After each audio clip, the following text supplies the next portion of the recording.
legs and thighs here, as you can see. We've done it with jerk wings, is nice.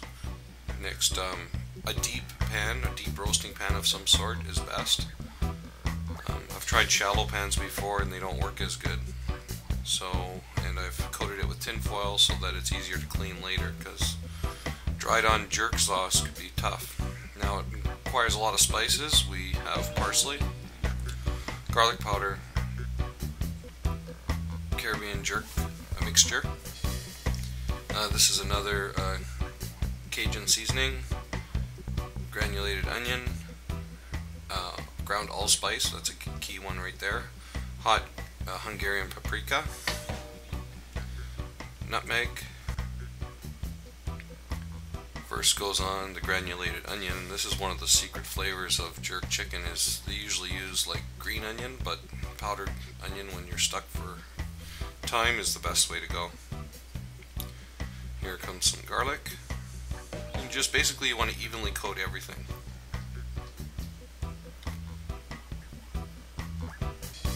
Next we have some Cajun seasoning. This is almost like jerk seasoning, but it's a little more spicy. It's something that you would probably put in some sort of jambalaya or something. It's got chili peppers and whatnot, ground pepper.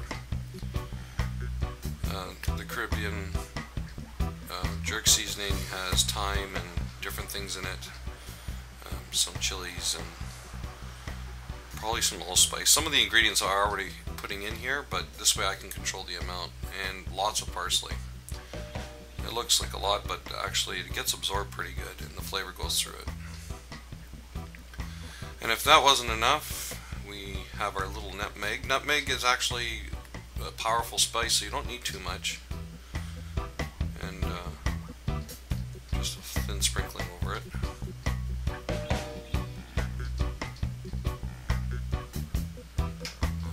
Hungarian hot paprika that spices it up even more.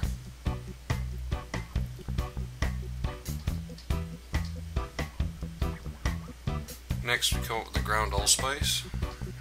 This is like 5 different seasonings in one, from what I understand. It gives it that brown texture look after it's all cooked. Now that's a lot of spice, but there's not too much heat there. If you want more heat, you would put in some cayenne pepper. So now we're gonna munch it in there. It's like a dry rub. The spice works its way into the meat, into the skin. Get as much of it into the meat as you can. And this kind of tenderizes it at the same time. Next, we take a little bit of lemon juice. You need some acid. It could be lemon juice or lime juice. Sprinkle it a little bit over. The acid also acts as a tenderizer and it gives it a nice flavor. Soy sauce, the final bit. You want to coat a little bit of soy sauce on all of the different pieces. This all, I guess, acts like some sort of sugar glaze or something when it reduces down in the heat.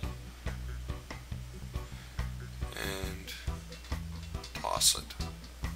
Coat as many of the pieces as you possibly can.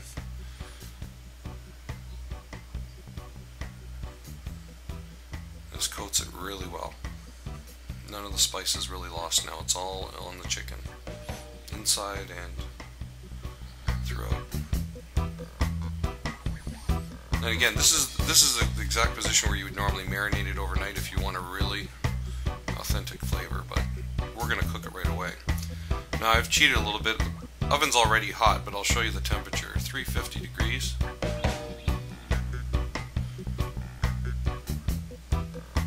And it's already preheated, as I mentioned, so the chicken's ready to go in. Middle rack.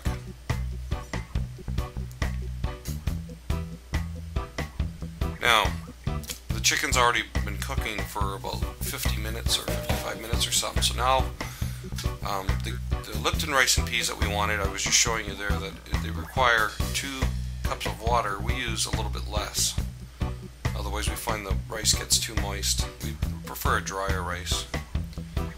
So we empty that in, and that's probably 1 3/4 cups of water, or a little bit more. Mix it all together.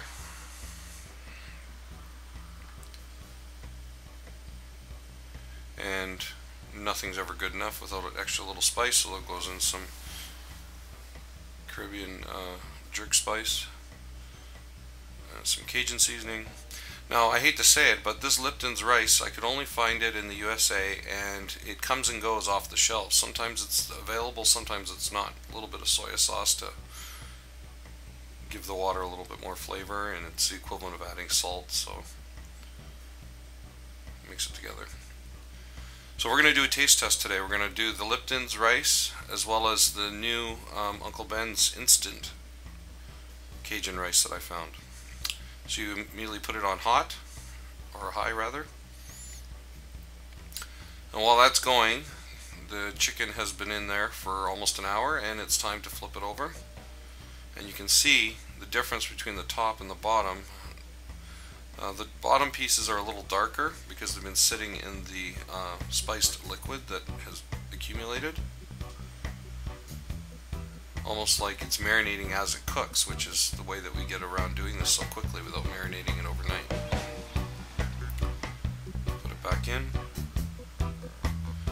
Now, as soon as steam comes off of this lid, you can tell it's already at a quick boil. So immediately we're going to take the lid off and turn it down to minimum, or simmer. And that only took just a few minutes, probably like 3 or 4 minutes to get to a boil. It's nice and hot, and you really got to watch it, otherwise you could actually really burn the rice. So when you have it on hot like that, don't go too far from the stove. Mix it around to make sure nothing sticks.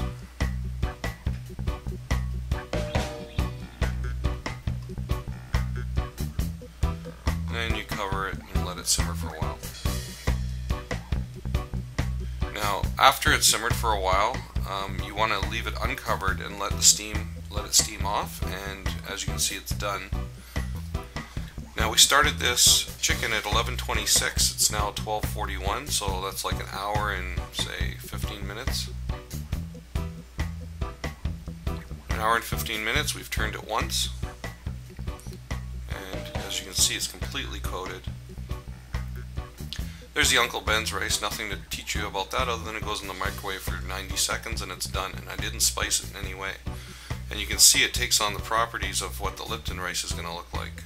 And they're very similar in flavor. And here comes the Lipton's one. It's called rice and peas, but these are more like kidney beans.